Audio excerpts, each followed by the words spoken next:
معاملہ جو مجھے نظر آ رہا ہے نا سر وہ یہ آ رہا ہے کہ یہاں پہ 2 شادیاں ہیں اس بندے کی, ان کے درمیان ہو سکتا ہے لوگوں کو نظر نہ آ رہا ہو اور ان کے درمیان وہ پھنسا ہوا ہے.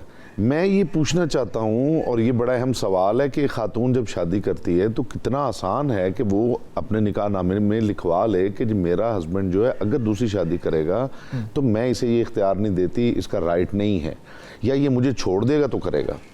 ایسا کیوں نہیں ہو رہا؟ اس وقت سب خاموش ہیں, یہ بھی سمجھ رہے ہیں کہ دین جو ہے وہ یہ کہہ رہا ہے کہ ٹھیک ہے جی ایک بندہ جو ہے وہ 4 شادیاں کر سکتا ہے, خواتین کو پتہ ہے, لیکن جیسے ہی وہ ہوگا تو ایک ایسا جو ہے دنگل شروع ہو جائے گا کہ جس کے اندر اپنا ہی جو سب سے اس کا محبوب رشتہ ہے وہی پستا چلا جائے گا, وہ اسے بھی مار سکتا ہے, وہ خود بھی مر سکتا ہے, وہ گھر والوں کو اتنے سنگین. بیوی ہونے میں اور ایک مسلمان بیوی ہونے میں فرق ہے سر؟ فرق ہے نا جی, ایک ڈاکٹر ہونے میں اور مسلمان ڈاکٹر ہونے میں زمین آسمان کا فرق ہے. اچھی بات. ڈاکٹر ہونے کا مطلب یہ ہے کہ آپ کے سامنے 100 کیسز آئے ہیں تو آپ کہیں کہ بس 100 ہی سیزیرین ہوں گے, ٹھیک, یہ ڈاکٹر ہے. لیکن ایک مسلم ڈاکٹر جو ہے اس کا مطلب یہ ہے کہ وہ میرٹ کے اوپر فیصلہ کرتا ہے, فرض ہے, اس کا ایمان ہے, اسے پتہ ہے کہ یہ میرے اوپر واجب کفائی ہے, اگر کوئی اور ڈاکٹر نہیں ہے تو میرے اوپر لازم ہے کہ میں اس کا علاج کروں اور میں اس کے پیسے بھی چارج نہیں کر سکتا. اسی طرح ایک بیوی اور مسلمان بیوی کا یہ فرق ہے. مجھے ایک بزرگ کی بات یاد آ رہی, میرے موجودگی میں ایک پیر صاحب تھے, تو ہمارا بڑا ان کے ساتھ اٹھنا بیٹھنا تھا, فوت ہو گئے سبطین نقوی صاحب آل اللہ مقامہ. تو بیٹھے ہوئے تھے تو ایک خاتون کا جو ہے نا فون آ گیا, انہوں نے کہا کہ جی میرے ہسبینڈ نے شادی کر لی ہے, تو کیا مجھے یہ حق ہے کہ میں خلا لے لوں؟ تو انہوں نے کہا کہ اگر آپ اپنے آپ کو ایک عورت سمجھتی ہیں تو یہ آپ کا حق ہے, اور اگر آپ اپنے آپ کو ایک عظیم عورت سمجھتی ہیں تو یہ آپ کا حق نہیں ہے. کیا بات ہے. سبطین گجرانوالہ والے, جی وہی کی بات کر رہے ہیں, جانتے ہیں جی. تو یہ مطلب انہوں نے بات کی. اس کا مطلب کیا ہے؟ اس کا مطلب یہ ہے کہ ایک عام بیوی اور مسلم کانسیپٹ ہے. اگر تم اپنے آپ کو ایک عورت سمجھتی ہو تو لے سکتی, لے سکتی, اور اگر ایک عظیم عورت سمجھتی ہو تو پھر نہیں لے سکتی, اس لیے کہ عظیم عورت کا مطلب یہی ہے کہ میرے محبوب سے جو محبت کرے گا وہ بھی میرا محبوب ہے. کیا بات ہے, یہ تو عظمت کی دلیل ہے. تو یہاں پہ جو فلا نظر آتا ہے سر وہ یہ نظر آتا ہے, پیرنٹس خاموش ہیں, وہ بالکل کبوتر جو ہے وہ بلی کو دیکھ کے آنکھیں بند کیے ہوئے ہے کہ مجھے نہیں کھائے گی, اور جب بلی حملہ کرتی تو پھر اس کے پر جو ہے وہ پھڑ پھڑاتا ہے.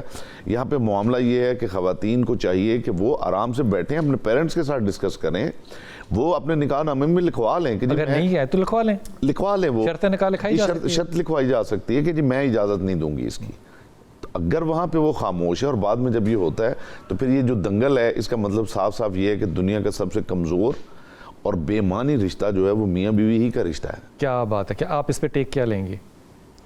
سر میں بالکل ان کی بات سے سیکنڈ کرتی ہوں, کیونکہ بیوی جو ہے جیسے کہتے ہیں نا کہ معاشرے میں ہر مرد کے پیچھے کامیاب عورت کا ہاتھ ہوتا ہے, اسی طرح ہر کامیاب عورت کے پیچھے ایک مرد کا ہاتھ ہوتا ہے. دونوں کی انڈرسٹینڈنگ, دونوں کی میوچل انڈرسٹینڈنگ اتنی زیادہ ہونی چاہیے اور اتنی زیادہ خودکشی تک معاملہ نہ پہنچے, قتل تک معاملہ نہ پہنچے. بالکل. اور ان کے پھر اس سے خودکشی کیا, پھر ان کے جو حالات ہیں, ان کے جو بچے ہیں, ان کے جو کرائسس ہیں, یہ سوشلی دوسرے معاملات ہیں یا رویت ہیں, وہ بھی بہتر ہو جاتے ہیں. اس کا مطلب یہ کہ جیسے پرٹیکولر کیس کی ہم بات کریں, اس کا مطلب اس بندے کی دونوں بیویوں سے انڈرسٹینڈنگ نہیں تھی. ماں کو تو اس نے حفظ ماتو قدم کچھ کہا ہی نہیں نا کہ میری ماں کو دکھ ہوگا اور ان کو عزت کی خاطر, لیکن انہوں نے اپنی بیویوں کے ساتھ بھی ان کی انڈرسٹینڈنگ نہیں تھی, ان کے ساتھ وہ پیار محبت والا معاملہ ہی نہیں تھا. مطلب صرف برائے نام اسٹیٹس کے لیے شادی کی گئی تھی, ان کے ساتھ انڈرسٹینڈنگ یا کمیونیکیشن نہیں تھی, جس کی وجہ سے وہ بندہ اتنی انتہا تک پہنچ گیا. اس میں ایک نفرت کا پہلو بڑا نظر آتا ہے. ماں کے ساتھ اس کو نفرت نہیں تھی, جی اللہ معاف کرے, یہ تجزیے کے طور پہ بات کر رہا ہوں. ماں کو اس لیے اس نے ادب کے طور پہ بھی ماں کا رشتہ بھی جو ہے وہ تقدس کیا. یہاں پہ اس کا ریلیشن شپ جو ہے وہ نہ بچوں سے نظر آ رہا ہے, نہ اپنی بیویوں سے نظر آ رہا ہے. پاکستان کے معاشرے میں کیا یہ سپلٹ فیملی ڈس آرڈر جو ہے یہ واقعی ایک سنڈروم بن چکا ہے؟ اب بن گیا ہے. اب بن گیا. پہلے نہیں تھا. اگر آپ آج سے کوئی 25-30 سال یا اس سے پیچھے چلے جائیں تو اس وقت نہیں تھا. پہلے تو پراپر ایک فیملی, مشترکہ فیملی سسٹم کو ایک پسند کیا جاتا تھا, لوگ ساتھ رہنا پسند کرتے تھے ایک دوسرے کے ساتھ. آپ یہ دیکھیں کہ لوگ بہت اکا دکا ہی ہوتے تھے جو علیحدہ رہتے تھے, لیکن اب جو ہے کیونکہ لوگ اکیلے تنہا اینڈ یہ جو اس طرح سے فیملیز اب رہ رہی ہیں, اس طرح سے ان کے مسائل ذرا کھڑے ہوتے ہیں. ایک اگر کلیکٹیو فیملی سسٹم ہو, ایک کمبائنڈ فیملی سسٹم ہو, کیا یہ زیادہ ہیلدی سینیریو ہوگا رہنے کے لیے؟ زیادہ ہیلدی ہے, کیونکہ آپ کا سپورٹ سسٹم اتنا ہی بڑھتا ہے. آج کل ایک بڑا یہ بھی فنومینا ہے کہ انٹرفیرنس نہیں برداشت ایک دوسرے کی لائف میں, کہ ماں کچھ نہ کہے, یہ کچھ نہ کہے, کسی کی بھی انٹرفیئرنس, بیویوں کو کیا شوہروں کو, کسی کو بھی برداشت نہیں ہے.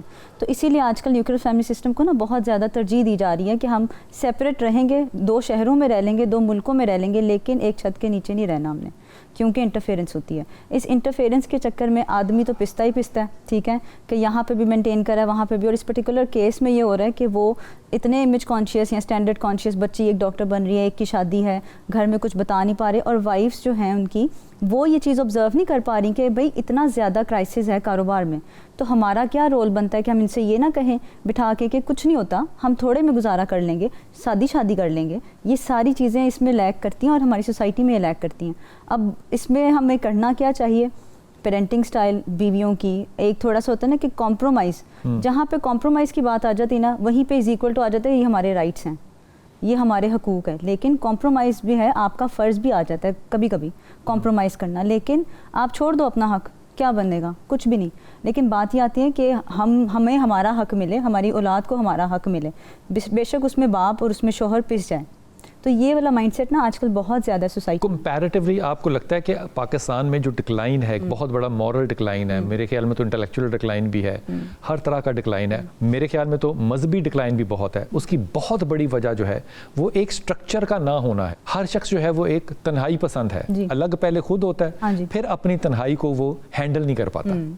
لیکن میں ادب کے ساتھ اپنے اس ممبر کو کہوں گا خاص طور پہ کہ جنہوں نے ہمارے یوتھ کے اندر یہ خدشات ڈال دیے ہیں کہ ہمارے حقوق ہیں کہ ہم نہیں کریں گے خدمت اپنی ساس و سسر کی, والدین جو ہیں وہ چاہے وہ کسی اولڈ ایج ہوم میں رہیں یا نہ رہیں, میرے حقوق ہی ہیں. خدا کے واسطے اگر بہت سی چیزوں سے انہوں نے یو ٹرن لیے ہیں, جو کہ لیے ہیں ہمارے بہت پڑھے لکھے طبقے نے, تو خدا کے واسطے ہے ان لوگوں کے لیے یہ سبق ہے کہ اس معاشرے کی اس ڈکلائن کو دیکھیں اور اپنے ان ممبران کو, میں صرف ممبر کی بات نہیں کر رہا, تمام ممبران کو, تمام سٹیجز کو خدا کے واسطے استعمال کریں, چاہے وہ یونیورسٹی کا ممبر ہو, چاہے وہ ممبر جو ہے وہ مدرسے کا ہو یا جہاں کا بھی ہو, کہ فیملی سٹرکچر سے زیادہ اور کہیں بھی آپ کو مینٹل سیٹسفیکشن نہیں مل سکتی. جو ہی آپ نے یہ توڑے ہیں نظام, یہ معاشرہ بکھرا ہوا آپ کو یقیناً نظر آ رہا ہے.